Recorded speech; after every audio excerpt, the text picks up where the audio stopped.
Pastor, can you share a pivotal moment that significantly influenced your financial journey? Could you maybe like describe that moment? I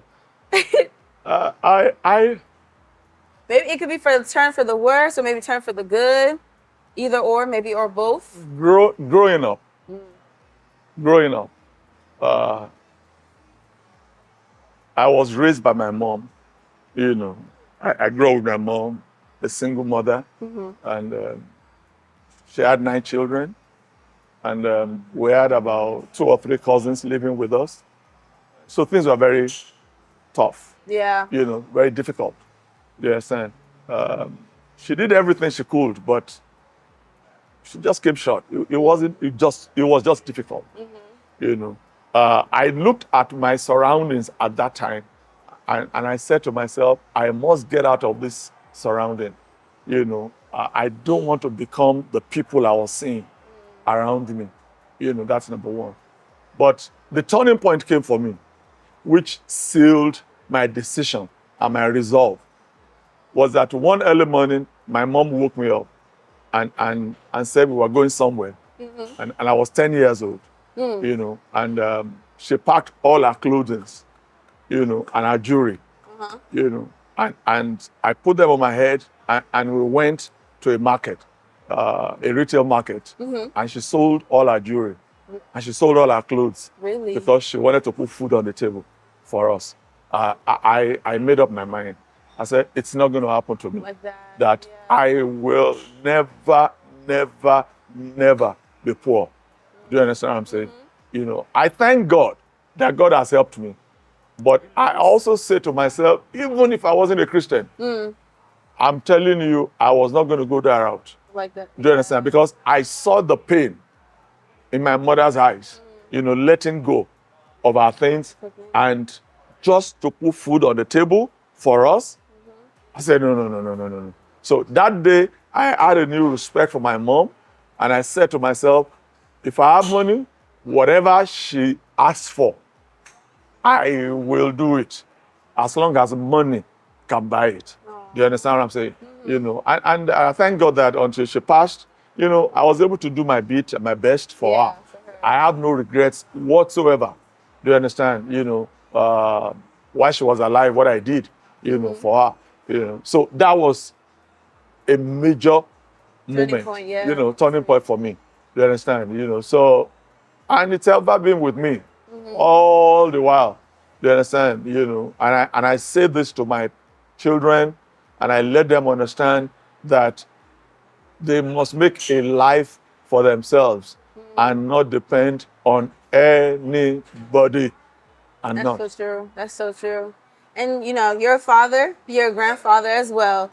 So what advice do you have to give to young parents today, or even like, you know, parents who have kids who are in like their 20s and 30s?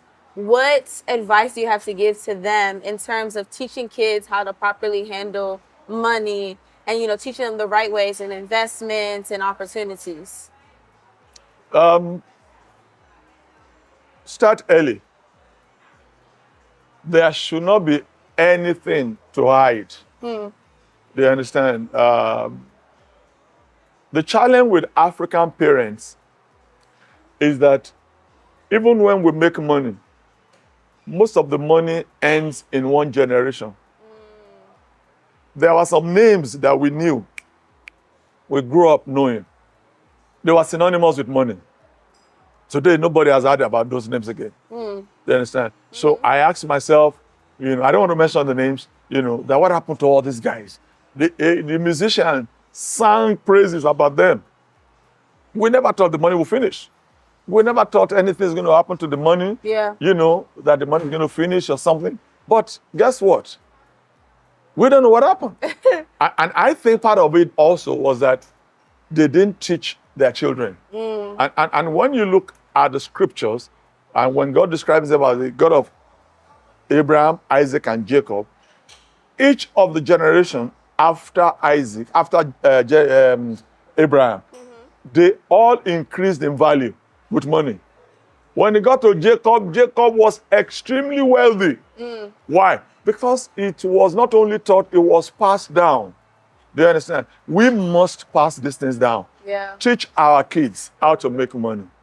Right now, my major preoccupation is to teach my kids. And I've given myself, not because I've not been teaching them before, but I've also given myself, I'm on the fast track. Do you understand? That in the next 10 years, maximum, in the next 10 years maximum, I must invest in them and teach them that they can look back and they will be self-secured in their future. Right. Do you understand? And some of the steps that I've taken, when I make investments, I tell them I'm about to make an investment. And I ask them to invest With you. with me. Okay. Do you understand? Yeah. A few times they've come up short and say, oh, we don't have money. Oh, we don't have this. So I keep quiet. Okay. I make the investment. When I'm about to divest in investment, I tell them how much profit I've made. They say, oh, It's a lie. maybe we should have invested with you. I say, okay, another opportunity will come. So now they are asking me, an investment? What are you thinking of next?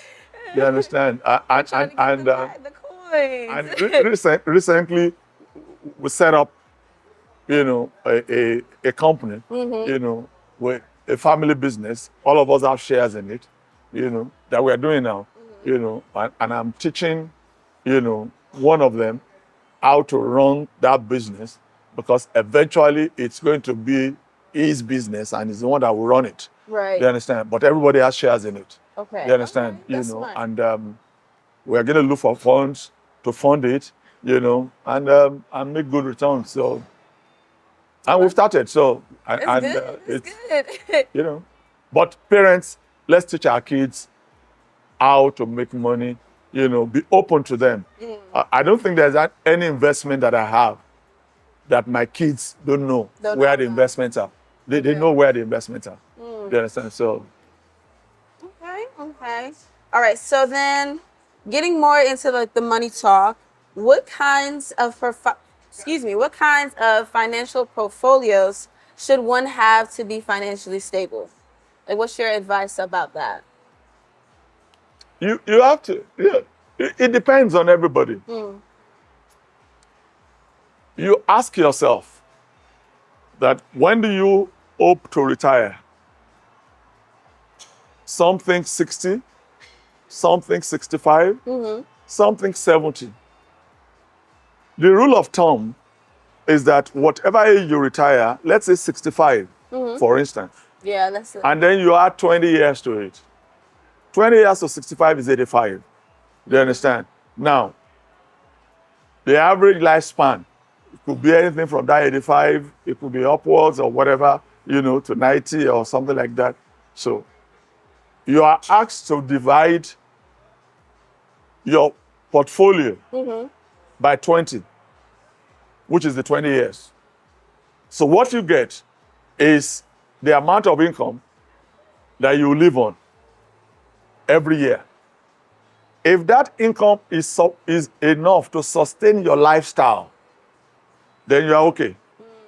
So if, for instance, you retire 65 and you need an average of $100,000 a year, to live comfortable lifestyle, open that you fully repaid your mortgage. You don't have any mortgage, because at 65, hopefully you should have paid off your mortgage, your loan. You understand? At 65, hopefully you don't have college loans. At 65, you understand?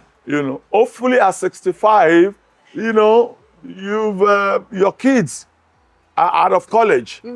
Hopefully, you understand? Yeah. Hopefully. Yeah. No, Everyone's different.